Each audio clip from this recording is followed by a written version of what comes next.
Climax లో ఇప్పుడు speed news చూద్దాం. నటి పూనం కౌర్ మరోసారి తన సోషల్ మీడియా పోస్ట్ తో సంచలనం సృష్టించారు. ఆమె చేసిన ఓ ట్వీట్ ఇప్పుడు ఇండస్ట్రీలోనూ నెటిజన్ల మధ్య తీవ్ర చర్చనీయాంశంగా మారింది. పేరు ప్రస్తావించినప్పటికీ ఈ వ్యాఖ్యలు స్టార్ హీరోయిన్ సమాంతాను ఉద్దేశించి చేశారని సోషల్ మీడియాలో ప్రచారం జరుగుతోంది. నువ్వు ఇల్లు కట్టుకోవడానికి వేరే వాళ్ల కొంప కూలుస్తావా? ఇది చాలా బాధాకరం. పైగా ఆమె చాలా శక్తివంతమైనది, చదువుకున్నది, అత్యంత ప్రాధాన్యత ఉన్న వ్యక్తి.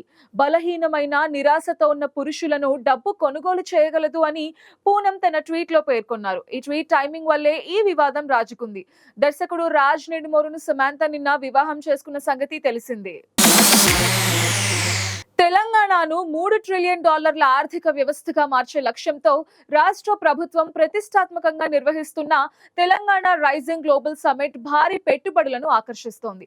ఇందులో భాగంగా ప్రముఖ బాలీవుడ్ నటుడు అజయ్ దేవగన్ హైదరాబాద్ శివారులోని భారత్ ఫ్యూచర్ సిటీలో ప్రపంచ స్థాయి ఫిల్మ్ సిటీని ఏర్పాటు చేసేందుకు ముందుకొచ్చారు. ఈ నెల 8, 9వ తేదీలు జరిగే సదస్సులోనే ఇందుకు సంబంధించిన అవగాహన ఒప్పందం చేసుకోనున్నారు.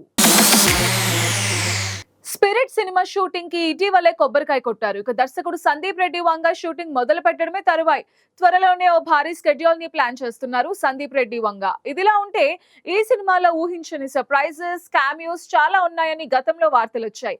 ఈ సినిమాలో షాహిద్ కపూర్ కీలక పాత్ర పోషిస్తున్నారట. గతంలో షాహిద్ సందీప్ రెడ్డి వంగ కలయికలో కబీర్ సింగ్ వచ్చిన విషయం తెలిసిందే.